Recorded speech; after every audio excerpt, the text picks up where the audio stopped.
कलायत में पहले भी मेरी मिसिज चेयरपर्सन रही है।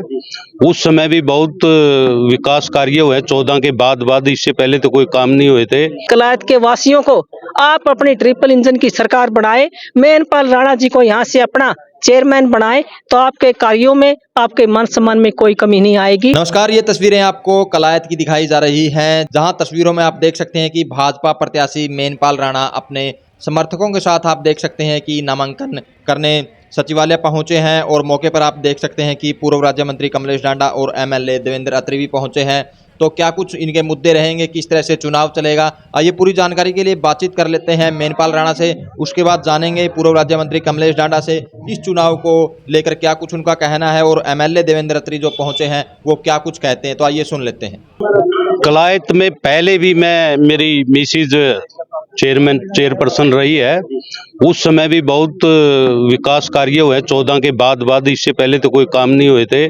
बीजेपी की सरकार में ही सारे काम हुए। अब भी जो हमारे सपने अधूरे हैं, जैसे कुछ हमारे कार्य अधूरे रह गए हैं। हमने कॉलेज को गवर्नमेंट कॉलेज करवाया, उसमें अब हमारा विजन रहेगा कि हम उसमें विज्ञान संकाय लाएं और उसको पोस्ट ग्रेजुएट कॉलेज बनाए।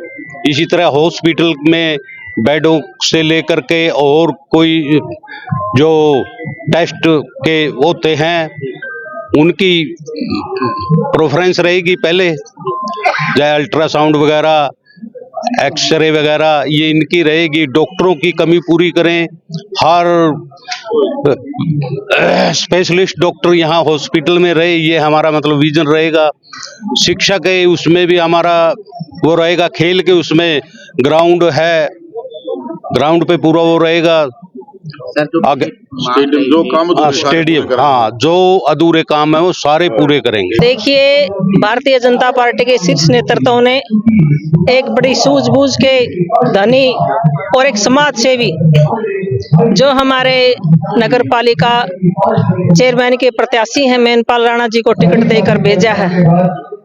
और हम जीत के लिए 101% आश्वस्त हैं। जो हमारी सरकार की, चाहे केंद्र की सरकार, देश के प्रधानमंत्री नरेंद्र मोदी जी और प्रदेश के मुख्यमंत्री नायब सिंह जी सैनी की जो कल्याणकारी योजनाएं हैं, जो उनका काम करने का तरीका है, उन पर मोहर लगाने का काम कलायत के लोग करेंगे। और 101% यहाँ से हमारे आदरणीय मेनपाल राणा जी यहाँ से चेयरमैन बनेंगे।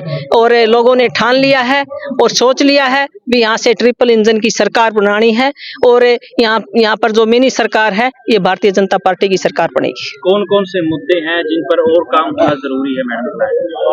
देखिए, काम यहाँ बहुत हुए हैं।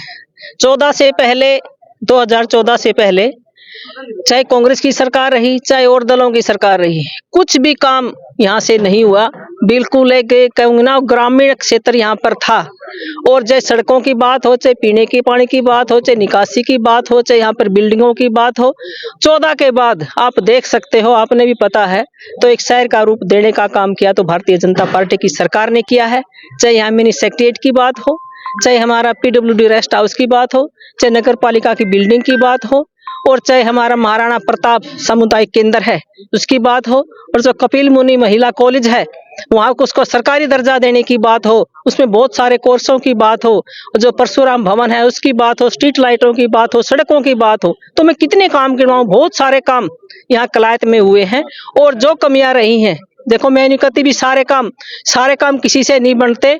और अब जो तीसरी बार सरकार आई है, मैं विश्वास के साथ कहती हूँ, कलायत के वासियों को आप अपनी ट्रिपल इंजन की सरकार बनाए, मेनपाल राणा जी को यहाँ से अपना चेयरमैन बनाए तो आपके कार्यों में, आपके मान सम्मान में कोई कमी नहीं आएगी। चाहे इसमें पीने के पानी की है, चाहे इसमें निकासी की है, किसी भी तरीके का काम, उसको पूरा करने का काम हमारे माननीय मुख्यमंत्री नायब सिंह जी सैनी करेंगे। देखिए, भारतीय जनता पार्टी की तरफ से हमारे मेनपाल राणा जी आए हैं, तो मैं सबसे पहले तो शुभकामनाएं देता हूं। हमारी बड़ी बहन है पूर्व राज्य मंत्री कमलेश डांडा जी, और सामाजिक रूप से पृष्ठभूमि है इनकी बहुत बढ़िया मेनपाल राणा जी की।